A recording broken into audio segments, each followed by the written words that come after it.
vous allez tous bien. Je me suis dit que ce serait pas mal de vous faire une vidéo sur mes produits que je vais utiliser cet hiver pour mes cheveux. Donc à Marseille, le froid est arrivé d'un seul coup, donc voilà, ça fait bien une dizaine de jours qu'on se gèle carrément. Donc j'ai remarqué que mes cheveux avaient un petit peu plus de casse que d'habitude. Je vous l'ai dit, non, la vidéo ne sera pas encore en ligne.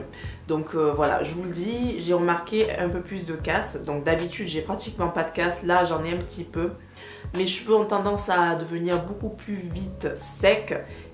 Et donc j'ai décidé de privilégier quelques produits pour cet hiver afin de remédier à tout ça. Donc si la vidéo vous intéresse et que vous voulez savoir ce que je vais faire à mes cheveux pour lutter contre le froid, contre l'hiver, donc je vous laisse regarder la suite. Alors avant chaque shampoing, je vais dans la mesure du possible me faire des bains d'huile, mais essentiellement sur le cuir chevelu. Donc pour ceci, je vais utiliser la Jamaican Black Castor Oil. Donc c'est une huile de carapate en français. Et si vous ne savez pas ce que c'est l'huile de carapate, c'est de l'huile de ricin qui a été travaillée différemment. Donc celle-ci a une couleur brune et elle est très épaisse. L'huile de ricin normale aussi est épaisse. Mais bon voilà, vu que celle-ci aussi épaisse, voilà, je vous le signale. Donc je vais en appliquer essentiellement sur mon cuir chevelu et je peux rajouter aussi de l'huile de tea tree et de l'huile de coco. Donc celle-ci c'est une huile de coco que j'ai achetée dans une épicerie asiatique ou indienne. Enfin je pense que vous en trouvez un petit peu de partout. Enfin dans les épiceries exotiques. Celle-ci c'est l'huile de coco alimentaire. Donc elle n'a pas d'odeur, donc c'est pour ça que je l'utilise essentiellement pour faire mes bains d'huile. Donc je me concentre sur le cuir chevelu. Donc l'huile de carapate va m'aider à renforcer les bulbes de mes cheveux et donc favoriser la pousse et aussi l'épaississement du cheveu. Donc elle est très connue pour ça, hein, donc voilà, c'est pour ça que je l'utilise. Et voilà, donc je fais ceci la veille de mon shampoing, je dors avec. Alors, je vous ai dit que je me focalise sur le cuir chevelu et s'il me reste un petit peu d'huile en plus, je vais l'appliquer sur mes pointes pour un petit peu conditionner mes pointes.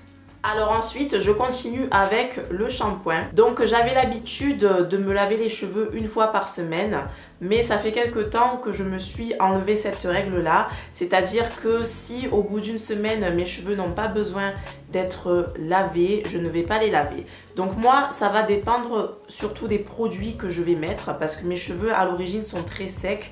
Quand je les lave, c'est pas parce que mes cheveux sont gras ou quoi que ce soit, c'est parce qu'il y a une accumulation de produits. Donc je vais attendre que mes cheveux aient vraiment besoin d'être lavés pour justement faire mon shampoing. Donc j'ai remarqué qu'on s'instaure souvent des règles, c'est-à-dire faire un shampoing par semaine ou un shampoing tel ou tel jour de la semaine ou enfin à un certain moment. Et j'ai remarqué que moi, j'en avais pas forcément besoin. Mes cheveux n'avaient pas forcément besoin d'être lavés au moment où je dis qu'il faut que je les lave. Et maintenant, je fais mon shampoing uniquement quand mes cheveux me le demandent. Donc ça peut être une semaine. Si par exemple j'ai utilisé beaucoup de produits durant la semaine, là oui, je vais les laver. Ça peut être peut-être 10 jours. Voilà, si j'estime qu'il n'y en a pas besoin, je ne vais pas les laver. Donc pour les laver, quand il y en a besoin, je vais utiliser toujours un shampoing sans sulfate. Donc en ce moment dans ma salle de bain j'en ai 3 qui sont entamés, donc je jongle avec ces 3 là. Donc il y a pour commencer celui-ci, donc c'est le shampoing de Cream of Nature à l'huile d'argan. Donc celui-ci c'est vous qui me l'avez conseillé, mes abonnés, vous êtes des amours. Donc vous me l'avez conseillé, vous m'avez dit qu'il était pas mal et enfin même vous m'aviez même dit qu'il était super. Donc je confirme, il est vraiment très bien, donc il hydrate et démêle. Donc moi quand je l'utilise, mes cheveux sont bien hydratés une fois que je rince le shampoing. Donc franchement, si vous voulez essayer un shampoing sans sulfate, n'hésitez pas à essayer celui-ci. Alors ensuite, j'ai aussi le shampoing de ORS de la gamme Curls Unleashed. Donc c'est aussi un shampoing sans sulfate que je vous recommande aussi. Donc pareil, j'aime beaucoup l'effet qu'il rend sur mes cheveux. Une fois rincés, mes cheveux sont bien. Voilà, j'ai pas les cheveux secs une fois que je rince ce shampoing là. Pour finir, j'ai le shampoing de Carolina Bae, donc shampoing doux à la protéine de blé et à l'extrait de miel pour cheveux frisés à crépus. Donc celui-ci, je vais l'utiliser quand j'ai un petit peu envie d'utiliser un shampoing protéiné. Comme je vous l'ai dit, il est à la protéine de blé. Donc voilà, un petit peu pour renforcer mes cheveux. Alors celui-ci, je trouve qu'une fois qu'on l'applique sur les cheveux, l'effet est très bien. On sent que le cheveu est bien assoupli, bien hydraté. Mais une fois qu'on le rince, il peut laisser les cheveux secs. Donc avec celui-ci, il faut suivre avec un co-wash, un petit co-wash, histoire de rétablir une hydratation. Et voilà, en fait ce shampoing là, je pense qu'il vous assèche un petit peu les cheveux à cause de la protéine de blé. Donc les protéines peuvent assécher les cheveux, ça c'est connu. Donc voilà, je pense que ça vient de là. Alors, une fois que le shampoing est terminé, je vais suivre avec un soin profond. Donc c'est un soin que je vais laisser poser minimum 1 heure. Donc j'ai deux soins profonds à vous montrer. Donc je commence par celui-ci, c'est le Replenishing Conditionneur de chez ORS que j'adore, enfin depuis que j'ai commencé mon aventure capillaire, je l'ai toujours eu, je l'ai toujours racheté, donc voilà, il est génial. Il est moitié protéiné, moitié hydratant, donc super. J'utilise aussi depuis peu le masque nutritif de Lovea Nature au beurre de karité. Donc celui-ci, je l'ai eu par rapport au site Octoly. Et d'ailleurs, je vous ai filmé une vidéo premières impressions sur ce masque-là, donc je ne vais pas m'étaler sur le sujet. Mais tout ce que je peux vous dire, c'est que c'est une très bonne base de masque pour ensuite pouvoir l'agrémenter, y mettre des huiles, du miel, etc. comme je fais. De toute façon, je fais toujours ça dans mes soins, dans tous mes soins profonds. Je mets obligatoirement des huiles et du miel dedans, donc voilà, des huiles essentielles aussi. Donc voilà, j'adore faire ça et voilà, ce masque-là est très bien pour ceci et il peut aussi vous servir de démêlant si vous cherchez un masque voilà, pour vous démêler les cheveux. Mais tout ça, je vous l'explique dans la vidéo qui viendra par la suite. Donc voilà, je ne vais pas rester 1 heure là-dessus. Alors je vous fais une petite parenthèse sur le site Octoly. À chaque fois, j'oublie complètement de vous le dire. Donc en fait, le site Octoly, pour celles qui ne connaissent pas, c'est un site qui met en relation des youtubeuses avec des marques. Donc si vous avez une chaîne YouTube, vous avez la possibilité de vous inscrire sur ce site-là et de choisir quelques produits gratuitement afin d'en faire une vidéo pour donner votre avis. Bien sûr, votre avis reste libre. Donc ça, c'est important de le souligner. Voilà, ça vous permet de tester de nouveaux produits, d'avoir de nouveaux contenus pour vos vidéos et je trouve que l'idée est pas mal. Donc je vous laisse en barre d'infos le lien si ça vous intéresse d'aller jeter un coup d'œil et de vous inscrire, n'hésitez pas. Alors pour continuer, une fois que j'ai rincé mon soin profond, je vais ensuite styliser mes cheveux. Donc vous savez que moi je fais beaucoup de twist out, donc c'est une coiffure que je trouve très pratique qui me permet d'étirer mes cheveux, d'avoir un peu plus de longueur et de maintenir mes cheveux hydratés plus longtemps surtout. Et donc voilà, donc pour cet hiver, pour les grands froids, je vais privilégier mes produits épais.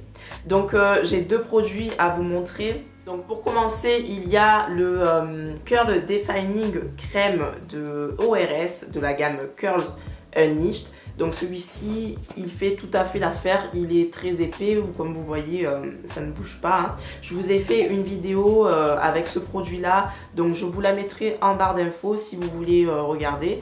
Donc ce twist out aussi a été fait avec ce produit-là. Et donc voilà, inutile de vous dire à quel point je le trouve très bien et à quel point il réussit mes twist out. Hein, voilà, les images parlent d'elles-mêmes, mes cheveux sont super souples. Et surtout, il reste bien défini et hydraté pendant toute la semaine. Donc des fois, il se peut que j'ai besoin de faire quelques retouches en fin de semaine. Mais bon, voilà, franchement, je trouve que ce produit est carrément génial pour moi. Et je l'aime beaucoup. Du coup, je ne sais même plus ce que j'étais en train de dire. Il me semble que je vous parlais de celui-ci, donc que je trouve très bien. Donc voilà. Si vous voulez un petit peu plus de détails sur comment je l'utilise et comment je fais mon twist out avec, donc vous avez la vidéo en barre d'infos. Et je vais utiliser aussi la crème ultra doux qui est devenue vraiment maintenant un produit indispensable pour moi, enfin notamment pour mes twist out, que j'adore. Voilà, je trouve qu'elle est super, elle hydrate bien mes cheveux, mes twist out restent bien définis tout au long de la semaine aussi et bien hydratés. Donc voilà, les deux produits que j'utilise essentiellement pour cet hiver, ce sont ceux-ci. Alors pour sceller mes twist out, j'utilise donc comme d'habitude le buttercream de Keraker, donc j'adore aussi ce produit. Il est assez crémeux, enfin il est moitié-moitié entre le produit aqueux et le produit gras. Je sais pas trop comment vous l'expliquer, mais voilà. J'adore ce produit là pour sceller mes twist out, il fait super bien l'affaire et il sent très très bon. Et je vous présente aussi deux huiles, donc il y a l'huile Rejuvenating Spray de Organic Root Stimulator de la gamme Monoï Oil. Si vous voulez savoir aussi ce que j'en pense, je vous en ai aussi parlé dans la vidéo sur mon twist out avec le produit ORS. Il y a aussi l'huile, donc c'est la potion soyeuse de chez Carolina Bay qui est à l'huile de jojoba et de macadamia. Donc celle-ci j'aime beaucoup, elle sent aussi le sucré, une odeur que je pourrais pas, ça me rappelle quelque chose mais je sais toujours pas. Donc voilà, j'aime bien sceller avec des huiles mes twist out. J'avais complètement oublié de vous le dire, mais je scelle aussi avec de l'huile de coco. Celle-ci vient de chez Aromazone. C'est à peu près tout ce que je vais faire pour cet hiver. Donc bien sûr, j'essaye de ne pas trop manipuler mes cheveux, enfin entre deux shampoings. Donc si possible, hein, voilà. Hein. Après si je dois faire quelque chose, je le fais bien sûr. Donc il faut savoir aussi que je ne fais pas de coiffure protectrice. Donc je ne porte pas de tissage, je ne fais pas de tresses avec des rajouts. Voilà. Je les porte le plus souvent à 98%. Je porte mes cheveux lâchés comme ceci. Alors il m'arrive de faire des puffs, des afro-puffs bien sûr. Il m'arrive aussi de les laisser twister. Quand mes twists ne sont pas sèches et que je ne peux pas les défaire, donc je les garde un peu twistés, je les attache en arrière. Je pense que vous avez déjà vu quelques vidéos où je porte les twists comme ça. Et voilà, sinon je ne fais rien de spécial, voilà, je ne me prends pas trop la tête avec mes cheveux, même durant l'hiver, je vais quand même au plus simple. Voilà, je trouve pas que ça soit une routine très très compliquée à faire. Donc voilà, je pense que c'est tout ce que je peux vous dire sur mes petits soins de cet hiver. Je vous fais de gros bisous, je vous dis à très bientôt et voilà, bisous, ciao.